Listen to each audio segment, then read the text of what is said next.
Netcasts you love. From people you trust. This is Twit. Bandwidth for Ham Nation is provided by CacheFly at CACHEFLY.com. This episode of Ham Nation is brought to you by ICOM. For more information, visit ICOMAmerica.com/HamNation.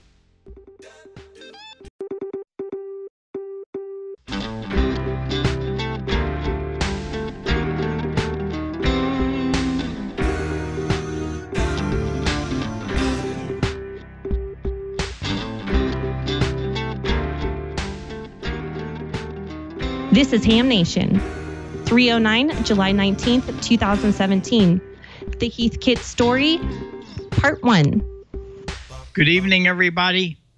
It's Bob Heil, K9EID, and we're in Pleasant Hope tonight. Just got here, as a matter of fact. Just got off the road, and here we are. But, boy, we got a lot of stuff tonight.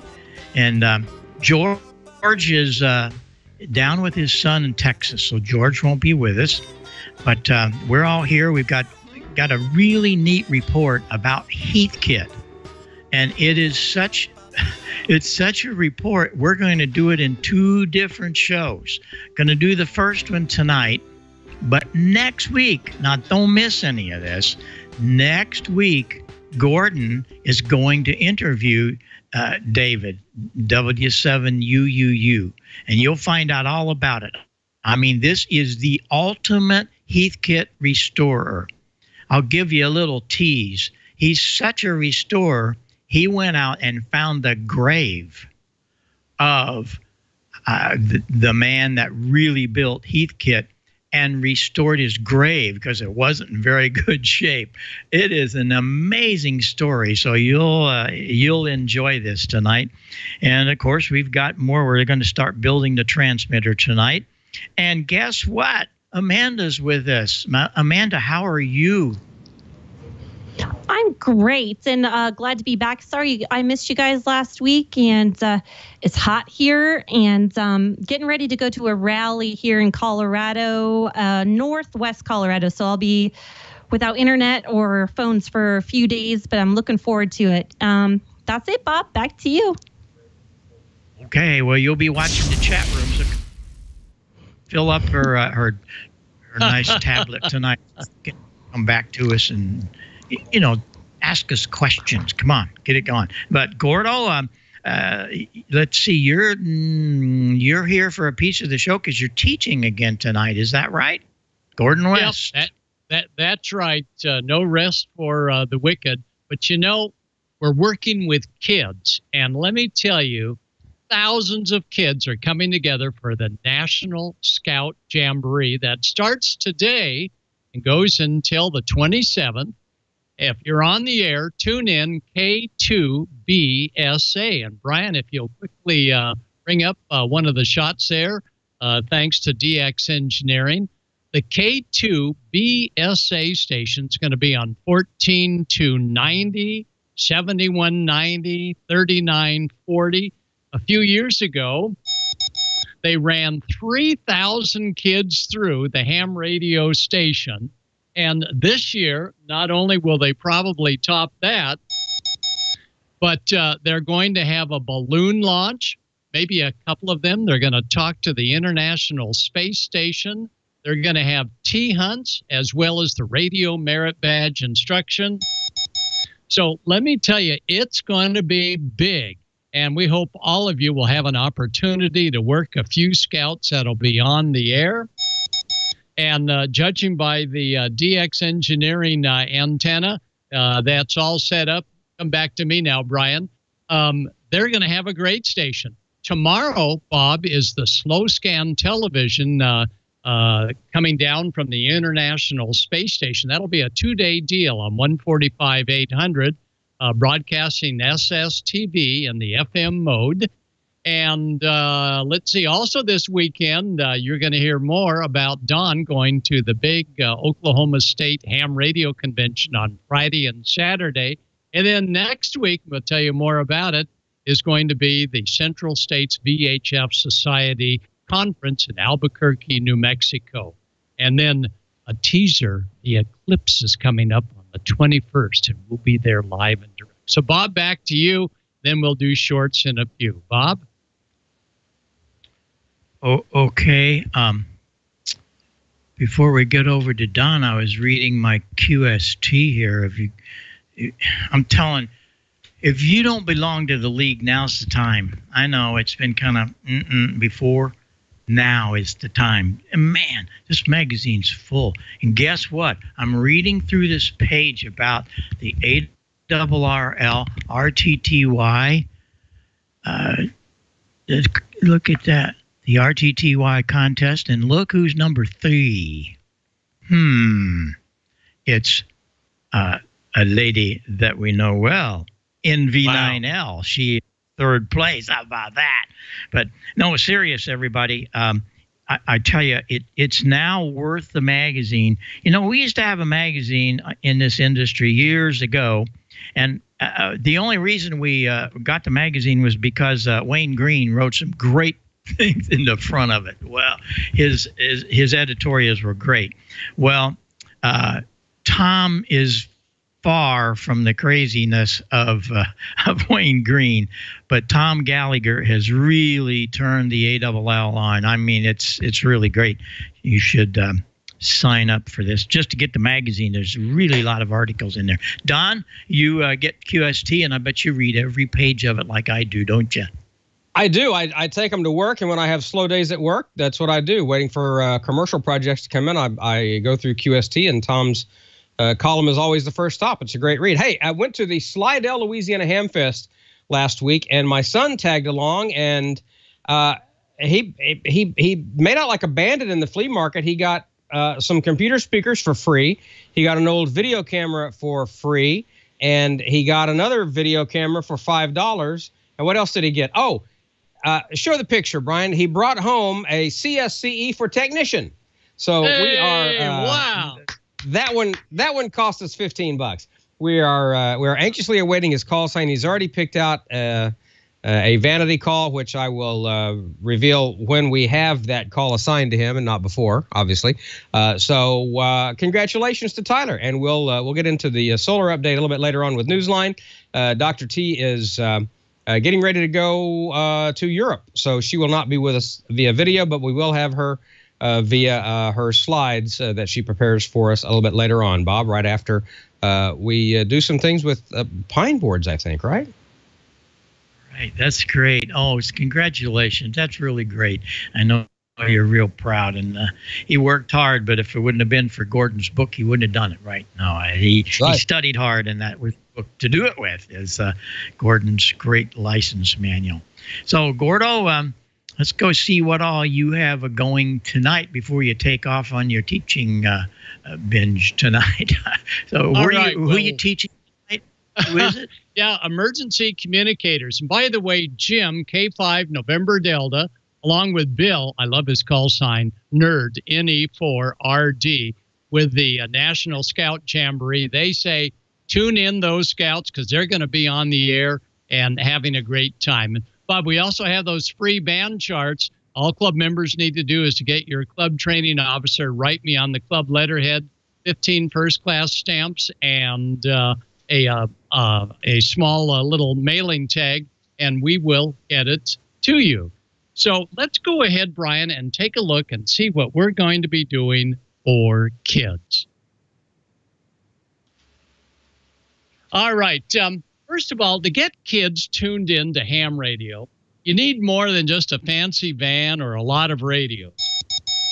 Kids to try and get them excited about something because they're so turned on with all the electronics that they have. We've done displays of radios that we see here to explain them. But nothing beats getting kids on the air or working a project. So we encourage all of you, if you're thinking of doing a public display of ham radio or a maker's fair, have stuff for kids to do. And some of them, these snap kits are a great way to put together some simple circuits for kids just getting started in ham radio. And there's Tracy Lineker And out at Quartz Fest last year, we were working with a lot of kids. And thanks to Dave and Heather, and the ARDFing is a big deal for kids. They would find just about anything we would put out there. So there's another way to get kids tuned into what ham radio is all about. And of course, drones. Yeah, kids love drones.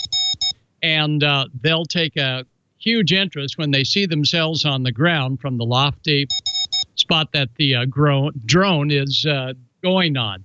But the big deal is to get the kids on the air and doing more than just looking at someone yakking at ham radio. Now, some of the greatest kids that we've had, thanks to Don and his team and Rich Moseson, Ham of the Years. Look at these kids. This was at, I think, was it Huntsville last year, Don, or a year before? But kids are our future. Yeah, that was last year. Radio. That was our Young Ham of the Year winner in the middle there last year. Yeah, exactly. Okay, well, thanks, Don.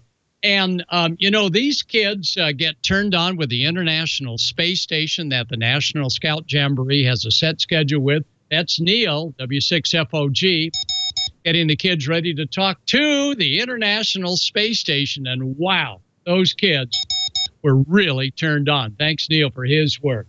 So if you have a little battery set up, things like that, they'll look at it for maybe 2 seconds and move on, no matter how hard you try to get them interested. Well, coming up on August 21st, wow, this will get their attention. Throughout all of the United States, you'll see a partial, or they may see the full total eclipse.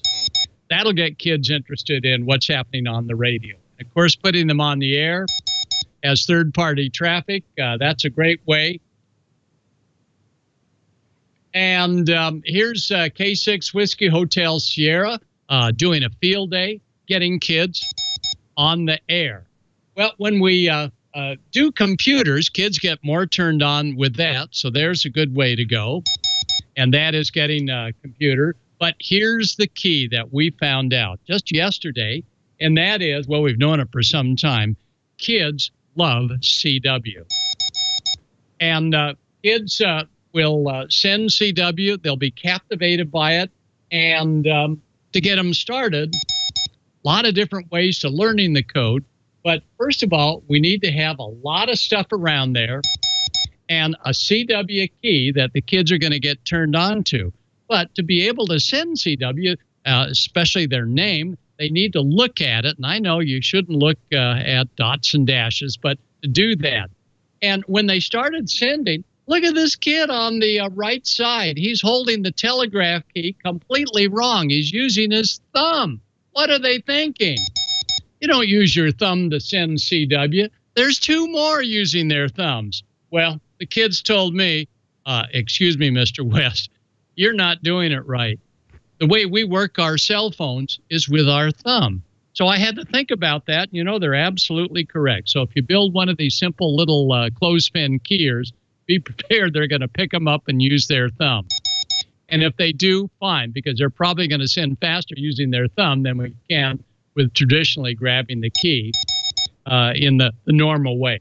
So next time you have a demo, have a station set up with dots and dashes, and you tell them, send your first name, and I will read it in my brain. And they're absolutely amazed that we're figuring it out. Have a single key, not a whole string of keys, or else the kids will drive you crazy pounding away. Just one at a time. And this is what we have here. Paddles, no, they'll just hammer away at dits and daws and let them rip. To really learn CW, a good old straight key is a great way to go. And of course, with great supervision, that's Daniel, and we've got him tied into CW lighting up a pickle, because nothing is more spectacular than a lit up pickle while sending that. Now, just yesterday, and Brian, if you go to the next set, just yesterday, we had kids operating CW, and Brian's going to come through here and come up. There we go. And it was out in the boondocks, out in an open air park during a concert. You'll see that we've got the ham literature there to give to their parents. And the kids would saddle right up there to the key, and we'd say, want to send your name in Morse code. And of course, they couldn't resist. So we tell them first, you need to know the difference between dits and DAWs. Okay, Brian, next shot. So now she's grabbing the key properly and sending her name, and we're able to read it. We always make the dits nice and short and the DAWs nice and exaggerated long. Take a look. We got a whole line of kids wanting to send their name in CW. No major prize other than a W5YI wonderful little sticker that says that they did it. We have an electronic keyer in the manual mode and a little speaker so they can hear it loud and clear. And as you can see, there's quite a line for these kids to practice sending CW. And for the really young kids, we have them say hello on a little FRS radio. And then we have an FRS operator you see on the left, a ham, that with his headset talks back to them. And they're captivated. They don't know if they're talking thousands of miles or maybe just 1 mile. So we encourage you to think about CW, and sending their name and code is a great way to get kids involved in thinking about a new aspect of communications, and that is ham radio. So we hope everybody this week at the National Scout Jamboree has a great time. We'll be tuning you in, 14290, 7190, 3940. They'll be on VHF, UHF. They'll be on Echolink, D-Star, you name it. They'll be out there. Ask Amanda. She'll give you all the digitals on the radio as to where they'll be. So hope everybody has a great week. Don, have fun in Oklahoma. And we'll see you next week, and we'll be talking all about the VHF Society. Big get-together out here in Albuquerque. So, Bob, let me go back to you, and then I'll let you direct it. Brian, thanks for all those great photos. All right. Well, there's nothing like seeing not just young kids, but anybody that has never really thought about understanding and working Morse code. When they first figure it out and you send their name and they remember it, what's great. That smile is it's something you just can't buy. So ham radio is great for everybody to get into this hobby and have fun. Oh, Well, you're absolutely right, Bob. Those kids really get a kick out of it. And our big thanks to a brand new, soon-to-be ham, Ashley Fisher, for those final shots. Ashley, great job on the camera, and we'll look forward to having you take more photos of kids next week. Bob? Hey, all right. Well, we're having so much fun and getting people together with their soldering iron. This pine board thing has just really exploded. I tell you, each week it's just amazing. And I got some pictures, first of all, that we need to go through. And one of them came from Virginia, from Texas. She's just really something, and she's in the chat room every night. But Virginia sent the pictures of her wonderful work, and she did great work. What she did, first of all, she went up and got all of her stuff together from Hobby Lobby, the board from Hobby Lobby, and there it is, all built up. Her parts, I think, came from Antique Electronic Supply. Didn't she do a nice job? It was really, really nice.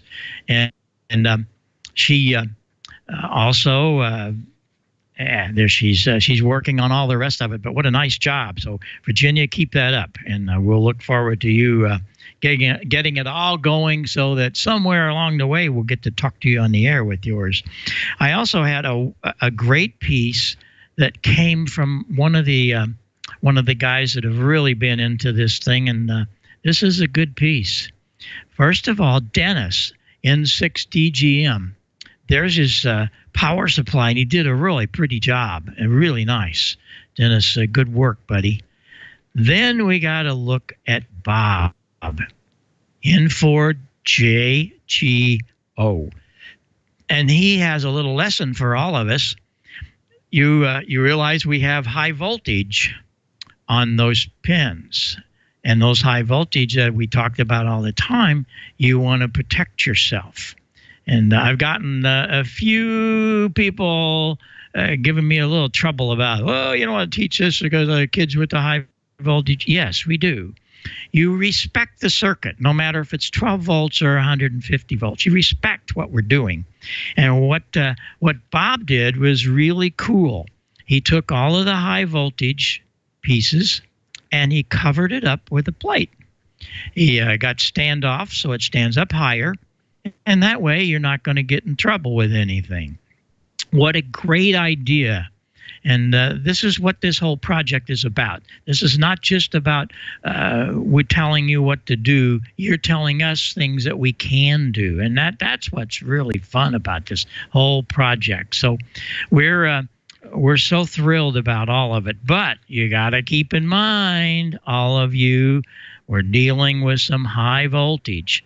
So be sure that before you get into all of this, that you're able to make it all happen and not have any problems. We're dealing with a 150 volts, and it's not a big deal. It really isn't when you respect it. And don't play games. So all of you that are worried about that, no, don't be worried. We respect it, and we teach that here on Ham Nation. Here's the transmitter. So many are getting ready to go with the transmitter, and that's what we're going to do tonight. We're going to give you all of the things you're going to need to make this transmitter work. And, we had a couple of other designs, but Richard and I worked together. This is his 6AG7 6V6, and it really works great. I mean to tell you, this thing works great. So what do we do to start? What you do first is you go down to Hobby Lobby and you buy your pine board. They've got it all ready for you. It's really pretty. It's got little beveled edges and so on. And I think it's $2 or so, and there's 2 or 3 of them in a package. So that's a really good starting point. And after you do that, you need to do one other thing. We need to look at what we're going to do, where the parts are going to be mounted. And I like to take the board, and I'll show you in a minute how we arrive at. But what we want to do, and you might want to make a screenshot of this, is I want to punch the holes in the board. This isn't exactly that one, but you take an awl, ice pick, and punch where you're going to have all of these parts show up. That way, it'll be real easy to put things together. These are on standoffs, but you got to do something with these first. I did just to get the holes lined up first. Then I take it all back off. But that's the first thing you want to do, is to get the parts mounted where they should be, and then take them back off. And here we'll give you the real cool piece that Gene has done. What a great drawing. This is marvelous stuff. And it will give you all of the drawings and of all the pieces and the parts just as they turn out on the transmitter. That's it right there. And what you need to do first is the tube sockets. Understand, you can't get to the bottom of these, so you do them first. And I go with the schematic, and I'll show you here in a minute, a pictorial of all the wires that you need to do for each one of the sockets. But you actually make the socket ready to go. So then you get your standoffs. My standoffs I get from Lowe's, by the way. Go into that automotive drawer with all those things that you can buy for different things. And they've got standoffs. These are about 1 inch high. And that way you can make that all amount to the pine board. There it is in the correct drawing. And all these drawings will be up on the website. So you have very clean, clear drawings. You go to heilsound.com. Go all the way down past all this microphone stuff. We're talking about the pine board section, and we're putting all of these drawings. There's a lot of comments there, and you'll want to join into some of the forum that's there. It's really cool. But you'll get to see all of Gene's drawings, and there is one of them right there.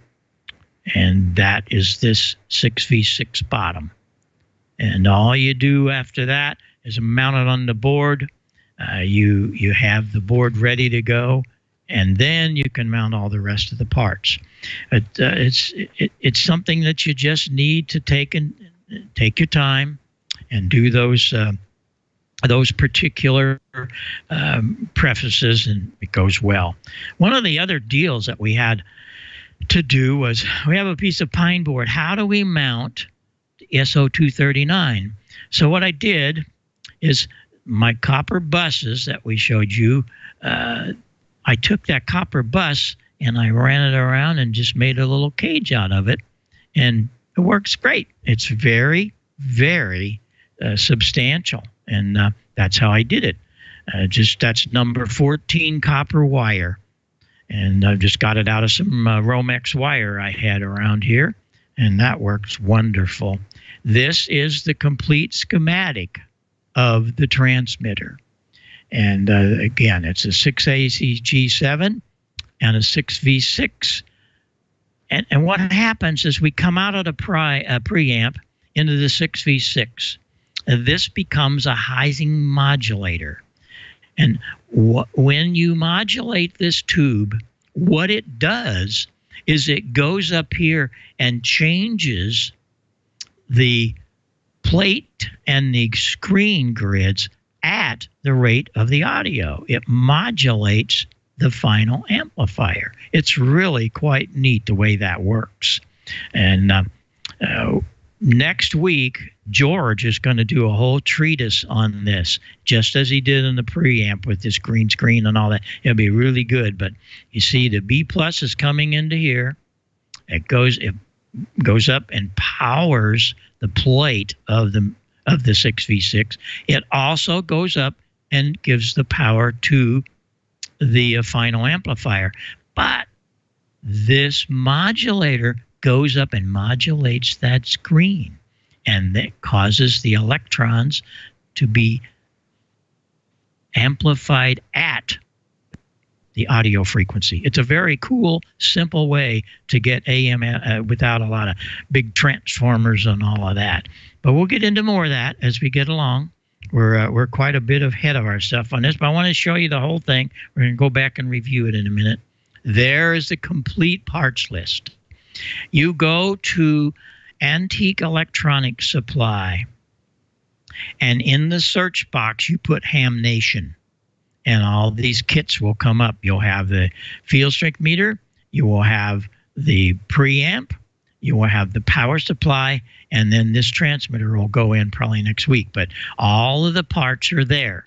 We also want to pay attention that they don't have all of the parts. The tubes are going to come from SND Tube Sales, and Antique Electronics do all of the Bs. The C is Radio Days. There's a couple of parts that we have to go there for. And MFJ is doing the final coil. We talked about that last week. They're doing a very special coil for us. And you have to go to their, it's not in their catalog, but you go to their website or call them on the phone. Pick up the phone, and I don't know, people are so adverse today at calling, but there's a special number that they've applied to it. 404-0811. Now, 0811 is for their amplifier, the 811 amplifier, but you put a -1 on it, and it's the one just for the Pine Board project. So that's exactly what's going on. I want to go back and review a couple of things that in the beginning that's very important for you. This is what we're going to end up with. By the way, that switch is, I just put it there, and I did it like I did the coax connector. I'm not sure what I'm going to do with it yet. That might be the key switch. I'm not sure, but I put it in there. It's ready to do. You see, you do these things while you're doing it, and hey, maybe I need that later. But the transmitter works so well. I'm very, very happy with it. Richard and I have been talking in the mornings with it, and we're happy with it. And this is the without the tubes. You can see how it's laid out, and that wonderful coil. You see that little piece there that's bent? You take that clip lead we have on it and clip it there. It's 40 meters. That's how we change bands. And you could put a switch in there if you wanted to, and we'll talk about that as we get on to it. But there's what you're going to start with. You want to get your pine board from Hobby Lobby or make your own and start putting things together. You'll need some terminal strips there. These are just solder lugs here that the coil is going to solder to.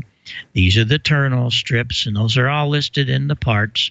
And then you want to do your tube sockets, the 6V6 or the 6AG7. And if you want to go on to mount your SO239, you can do that.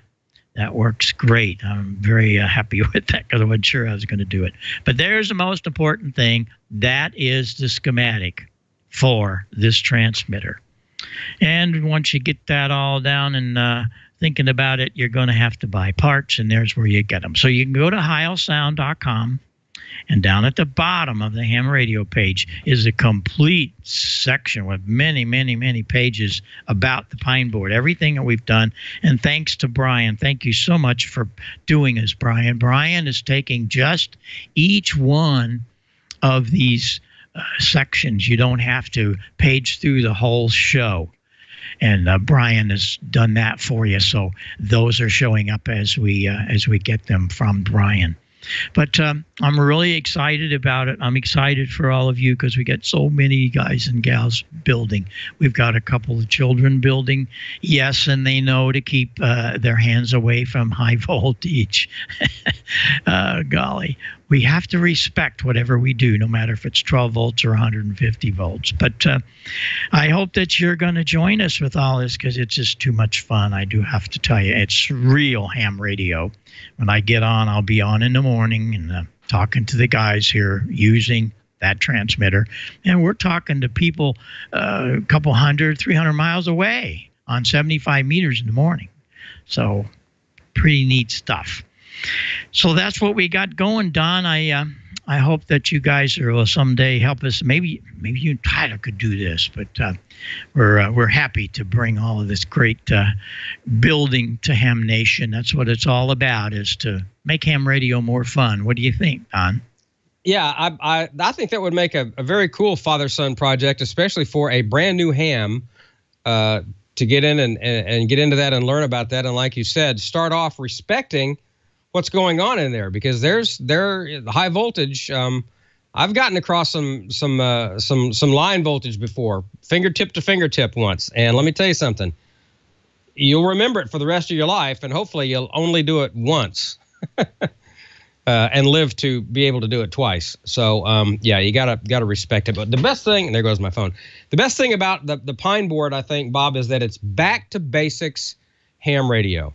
The way that it used to be with making your own stuff and the satisfaction that it's working and you know how to fix it. But if you're more into the modern stuff, might I suggest a company like maybe perhaps ICOM? Start this year's contest season with ICOM. Heard it, worked it, logged it? The time is now to get your contesting equipment. Let ICOM help you make as many contacts as possible. Start off strong in the contesting this season with the IC7300. Ideal for the ham on the go, it's a high-performance, innovative HF transceiver with compact design, RF direct sampling, 15 discrete bandpass filters, large 4.3-inch color touchscreen, real-time spectrum scope, and SD memory card slot. Use the IC7851 and get the most out of contest season. Raise the bar and hear what others cannot with this HF 50 MHz transceiver, reciprocal mixing dynamic range, crystal clear local oscillator design, spectrum scope, dual receivers, and digital voice recorder. For more information on all ICOM radios, visit icomamerica.com/amateur today. And, of course, you can tune in and enter to win after each episode of Ham Nation. Go to icomamerica.com/hamnation, where you can register for some great swag prizes like T-shirts and hats. And while you're there, learn how you can win in the monthly grand prize drawing for a brand new, thoroughly modern ICOM radio. And for July, that rig is the ID 4100A, brand new entry-level analog and D-Star mobile. It's a dual band featuring 50 watts on both UHF and VHF, one band at a time. Has a built-in GPS receiver, dot matrix display, 3 selectable colors, very cool. Micro SD card slot for voice and data storage, available Android and iOS apps.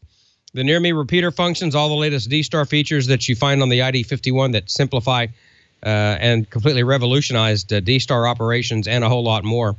ICOMAmerica.com/Ham Nation. Go and find out more about that. George taking the night off tonight, so we do not have a George trivia question. We'll resume that when George gets back. And why don't we go ahead and slip into the news of the week from Amateur Radio Newsline.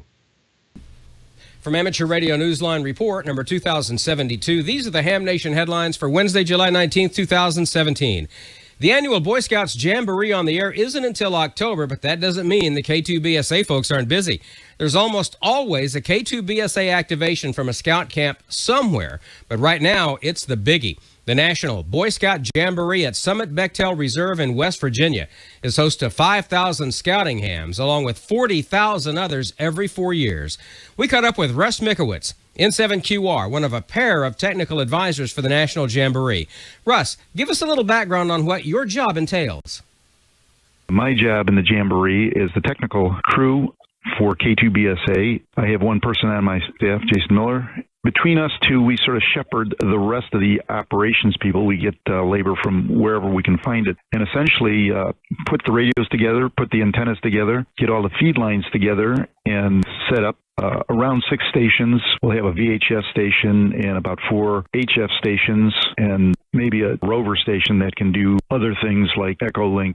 So the other part of my job is, if anything breaks, see if we can put it back together again, or if smoke gets out, we try and put it back in the box so that we have stations operating all the time. And then at the end, we'll run around for a couple of days, boxing it all up, putting it in a trailer, and shipping it back to where they store it. It's a big job. So get on the air and listen for the National Jamboree stations now through July 28th. Hamfest season rolls on with the Oklahoma City Ham Holiday this coming weekend, July 21st and 22nd. Ham Holiday has been an annual event in the capital city of the Sooner State since 1974, and this year marks the debut of their new venue, the 15-story Tower Hotel. I'm honored to be attending this year as a speaker at the Friday night banquet, and I'll be attending the Hamfest on Saturday as well, taking in a couple of forums, meeting people, and soaking in the great Oklahoma hospitality. It's going to be so good to be back in the place where I grew up. Another member of the Newsline staff hails from the Oklahoma City area, Mike Askins, KE5CXP. He'll be in attendance as well. Mike and I will look for you in OKC this weekend. There's a big Hamfest coming up next month in the Chicagoland area, and Neil Rapp has more on that one.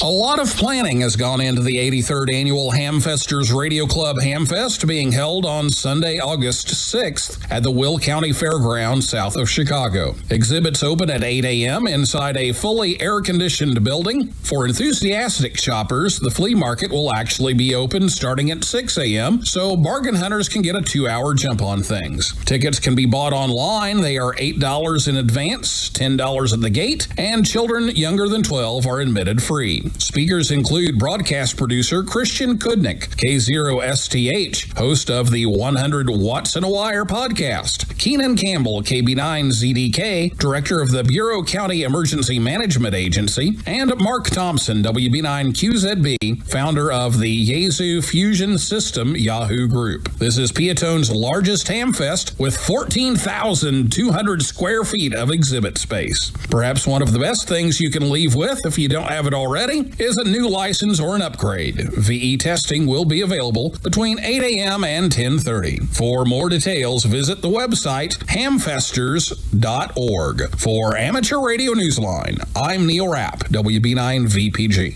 For the rest of this week's Amateur Radio News, please listen to the full Amateur Radio Newsline report online, on a repeater near you, or on shortwave radio station WTWW at 9930 and 5085 kilohertz. And that's all from the Amateur Radio Newsline, your independent source for amateur radio news for 4 decades and counting at www.arnewsline.org. With Russ Mikowitz, N7QR, Neil Rapp, WB9VPG, Karen Eve Murray, KD2GUT at the news desk in New York, and our news team across the globe. I'm Don Welbanks, AE5DW. 7-3. see you in Oklahoma City, and we'll see you next time here on Ham Nation. I am beyond excited to go to Oklahoma City, and what's going to be very cool is my friend Mike Askins, KE5CXP, who you saw there in the report, is going to be there. Mike is one of my absolute oldest friends. There's a group of us that met in first grade and literally grew up together and went to school together. And Mike and I palled around with CB radio together back in the 70s and Girls in Cars, and got into broadcasting at the same time. Started our careers at the same radio station, KGFF in Shawnee, Oklahoma. He's still there. He runs the place now, 40 years later. And so to go back and hang out with Mike at the Hamfest. The last time I was at the Oklahoma City Hamfest was 1995, and Mike was with me then too. So yeah, it's gonna be a great time. I absolutely cannot wait. Somebody else who's doing a little bit of traveling is Dr. Tamitha Skov. She is on her way to Belgium. A little bit farther than Oklahoma City, slightly longer airplane ride, but she left us some slides for the solar update, so let's go ahead and get into that. So she says that we're finally calming down from the Bastille Day solar storm, but expect things may not quiet down entirely.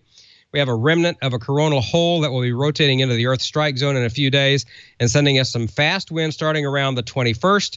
This means we have a chance for some short-lived storming as we approach the weekend. And as we look at the flare and radiation storm outlook on the next slide, region 2665 has finally rotated to the sun's backside, so the threat of M-class flares is finally over. The noise on the ham radio band should now be quieting down, and with the solar storm over, propagation should return to near normal for this time of the solar cycle. Great news for the folks at K2BSA at the Jamboree. The solar flux has also dropped since 2665 disappeared behind the sun's west limb. So overall, expect marginal conditions this week. And if you'd like to get her daily, up-to-the-minute updates, she was up tweeting all night the other night, and actually had a piece on the Weather Channel, which was very cool. Go to follow her on Twitter at Tamitha Skov, and also her website is spaceweatherwoman.com, and we appreciate everything that she does for us, Bob. And we've got everything from the modern ICOM radios with their new DSP 7300 and the D-Star stuff, to what you're doing with the Pine Board project, and we go back to the beginnings of kits with Heathkit. So we've got a lot of good stuff on the show tonight, Bob. Let's talk about Heathkit, shall we? This is one amazing story. Many of our viewers have heard of Heathkit. Many of us figure Heathkit was our education in electronics. It certainly was for me. I built dozens of things, from kilowatt amplifiers to VHF converters. They had a whole raft of things. You could build a television, a color television back in the 60s. You could build a Thomas organ. These were kits, and it was just amazing. Well, this story is kind of there, but nobody ever put it together except Dave, W7UUU.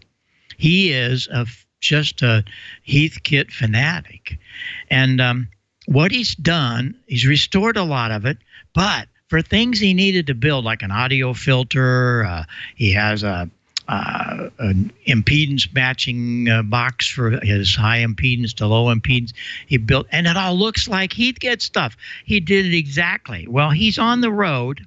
He can't be here tonight, but this is such a big story. We're going to split it up. You must be here next week, because Dave will be here with Gordon, and Gordon's going to go into the final part of his life as to how he got involved. It's really amazing. But tonight we're going to run you some slides. You can crank them up there, Brian. And first of all, he's doing a special event station starting this weekend. And it's called, the call is K1T. Kind of looked like Kit, doesn't it? I told you this guy is a Kit fanatic. But 70 years ago, in July of 1947, Howard Anthony introduced a first electronic product, which was called the Heathkit. He changed the world of kit building and amateur radio and a lot of other things, creating the standard, and it still is preferred today.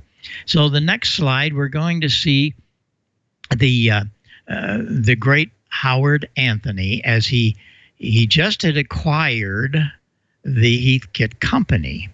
And this was back in 1935. And 4 years after he did this, he died in a plane crash of a Heath Parasol airplane kit. And that was really, really sad, because both of them, first of all, it was founded by Edward Heath. I think we have a picture of Edward. He was, the next slide perhaps. No, okay, we'll come back to that. This is the station that next slide. That's the station that Dave will be running on CW. Now, this is all Heathkit stuff, but you'll notice a couple of boxes that don't look too much like Heathkit. He built it, and he did everything from the chassis and painted it the same color. He just went crazy doing all this over the last few years. And next you will see another wonderful little product he built. Now, he calls it Fake Heathkit. He took an old phone patch box and relabeled it and repainted it and all of that. And in that, he's got one of the Autech audio filters, and the auxiliary channel goes in so he can have his iPod into it, all kinds of really cool things. The input selector above, he can select different receivers into it. Next, we will see another one of his crates. You ready for that? That's a 7300 that he built into a Heathkit amplifier box. I mean, he couldn't have an ICOM radio in his Heathkit station. Dave, you're just too much, buddy. But that's his 7300 in a Heathkit. I think that's an SB200 box, but he repainted it all. And next, is too much. This is a very cool thing. He built this from scratch. And the mother of invention once said that brings great things to us, and there's one of them at the top. What it's a 1-out and 6-in speaker selector, so he can take all of his different receivers and switch them to the different transceivers, or actually the receiver part of it. On the bottom of that page is the same idea, but that's for the keying. He's quite an avid CW operator, and that switches the key to different transmitters. But you'll note they're in boxes that look exactly like they came from Heathkit. Next, we get to see another cool thing. This is a very cool thing. It's a fan control, and it has a variable speed on the fan control, and when he uses it on he can switch it to different things, different pieces of gear, and he can change the rate of the fan. So again, looks just like a Heathkit. Well, it was a fake Heathkit, as he calls it. And next, you'll see how he did it. Look at some of the metal work he did. Said he turned his garage into a paint booth. He bent the chassis if he had to make new ones, or found old Heathkit things and built all of the cabinets, sprayed it all, found the paint that matched exactly the Heathkit colors. It did it right, though. It's self-etching zinc chromate aluminum primer. This is really a beautiful, beautiful project. And the K1T project is that's something that's really, really great from Dave, W7UUU. And I think the last one will give us a little bit of information that I just thought was amazing. You know, people restore things. He really restored it. He found out that Howard Anthony, the guy that brought Heathkit electronic parts to us, was buried in Michigan and just kind of forgotten. So he goes up and finds the grave in Michigan and restored the grave. He did a plaque with Howard's picture and went there. Some of the family members, he found some of those guys that were family members of Howard, and they went out to the gravesite and did this. So he restored the grave of the great Howard Anthony. And that was a newspaper article.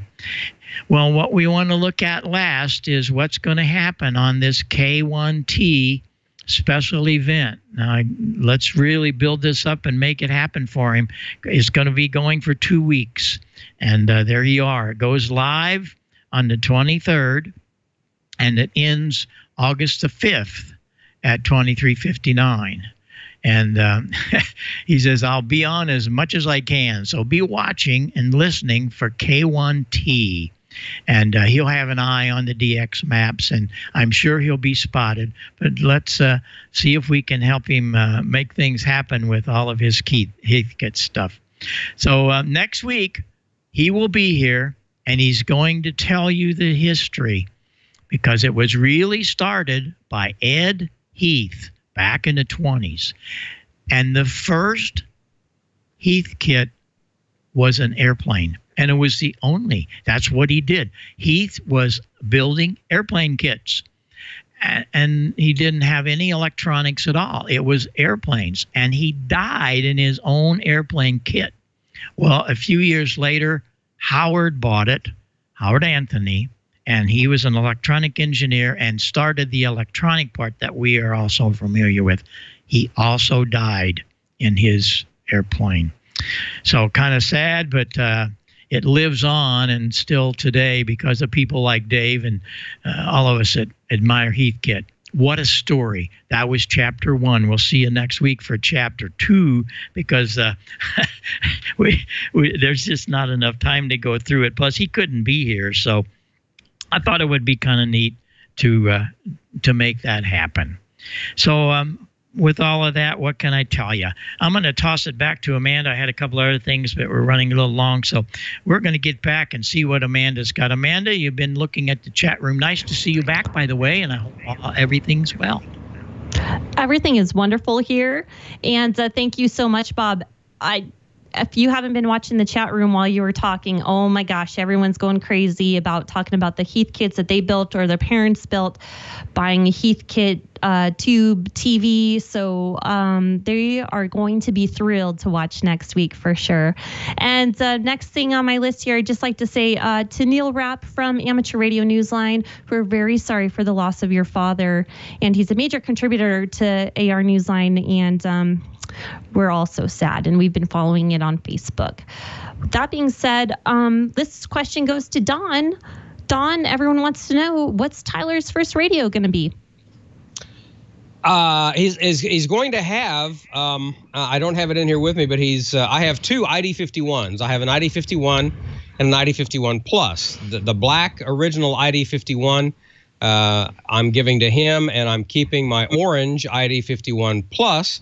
That way we can tell them apart. So that's going to be his first radio. And I have a dual band mobile around here somewhere out in the garage that I haven't used in a long time, but I know still works, and we're going to put that in his truck once he gets it going. So he's got equipment already. We're just waiting on the license. That's awesome, and we're so proud of you, Tyler. Okay, next question. This is kind of a group question. Anybody operated JT8 yet? You've seen it come out this week. Don, what about you? I have not. I'm not a big fan of JT65 because it takes so long, but JT8 is much quicker, so I am definitely going to give that a shot. Probably once I get back from Oklahoma City and do some repair on my 160-meter wire. I've got the apex of the wire being held up by some of those military surplus fiberglass poles, and I had a little bit too much lateral force on it, and it snapped one of those poles. So that antenna is laying on top of my roof right now, and I won't get a chance to pay any attention to that until I get back from Oklahoma City. But once I get that fixed and have some time to decompress and play around with radios, I'm definitely going to try it because I'm intrigued. Looks interesting. I am too. I think it's great that it's going to, they say 15 seconds. K7AY said 15-second transmission to make a QSO. Bob, I know you don't do a lot of digital, but have you heard about it? I have. But there again, I have to be home to do these things. That's the problem. And I haven't really gotten into it because I haven't been around much this month. But we might get into that and see what we can do. Have to turn off the pine board and start experimenting in other modes, right? Oh, I think it's a good assignment for George or Randy. Randy, I know you're in the chat room. Pay attention to this. You taught us about Whisper. Let's find out about JT8 as well. All right, couple more things here. The Ham Nation 300 challenge. Don't forget, we're going until August 31st on that. So get your selfies. Get your selfies with Don this weekend while he's at the Ham convention. And other than that, I'm just going to talk about the nets. We have the 14,272 for the 20-meter net, 71.92 for the 40-meter net, 14 Charlie for the D-Star net, Dewdrop In for the Echolink net, and TAC 311 for the DMR net. So I hope you guys can join in. I'm going to go pack for this weekend, and I think that's all I have. Back to you, Bob. Okay, well, it's so good to see you back, and hope you're having lots of fun. We'll get on the air a little bit this weekend after I get back. We're going to be in Cleveland at the Rock Hall, so if anybody's around the Rock Hall this weekend, we're going to be there. They're moving the display around somewhere, so we got to go up and see what they're doing. New things happening all the time.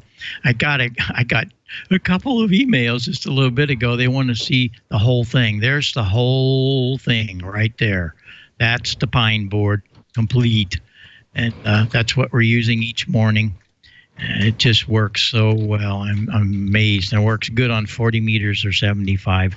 It's a power supply, preamp, microphone preamp, and with EQ. That's the amazing part, and the transmitter. So we're excited. But that's what we do each morning here, and we're getting about 2 watts out of it. If I up the power, which I can do, I get about 5 watts out of it. So we'll get into how to do all that later, but we got to get started on it for all you guys and gals. Well, thanks a lot for joining us tonight, and we'll be back here next week, right here, same channel, same time, all that stuff. And appreciate all of the nice comments that everybody puts on the different forums about Ham Nation. And thanks to Leo Laporte. Thanks to you very much, Brian. And the chat room we couldn't do without you. So thanks for being there. We'll see you all back here next week. Yes. Hey, I have one quick update that I wanted to mention. It slipped my mind earlier about the Ham Nation 300 special event that we ran. People are still waiting on their certificates. The what has been the delay is there was some problems with an update to the web host that the website for the certificates is hosted on, and so we've kind of had to start over from scratch on that. So that has been the delay on the Ham Nation 300 certificates. They are in work, and we are working to get those out to you just as soon as we possibly can. It's kind of embarrassing that we haven't got those together yet, but it's just one of the things that that happens when you have to rebuild a website from scratch and get those started going again. So be patient on those, and we'll get those out to you just as soon as we possibly can. And also, again, thanks to Ted Randall and WTWW 5085 and 12.105, the huge signal into Africa, simulcasting Ham Nation every Wednesday night. And of course, the QSO radio show on Tuesdays, where he has me on for no apparent reason on the first Tuesday of every month. So don't forget about that. And again, we're working on those Ham Nation 300 certificates just as fast as we possibly can. Bob, thanks. Okay, very, very good. Very good. Somebody sent me a note on my phone and said, what are you talking in? This is a real special mic that's going to the Rock Hall. This is a PR22 that our custom shop did a very cool thing with camo, but it's signed by George Jones, the late George Jones, and Charlie Daniels. Ooh. Wow. Look at that. That's pretty cool. That's very cool. Yeah, I've had it for some time. Of course, with George, we did George's microphones for several years, his later years. And once he got a hold of the 22, it was all over. But I had to get Charlie on it, and I wasn't around Charlie till just recently. But anyway, we love doing that kind of stuff, and that'll be in the Rock Hall shortly. Thanks, everybody. We'll see you back here next week. Please invite your friends. This Heathkit story is something special. Get on this weekend and look for K1T. Almost looks like Kit, something like that. Thanks to all, and we'll see you next week. Bye-bye for now. This is K9EID.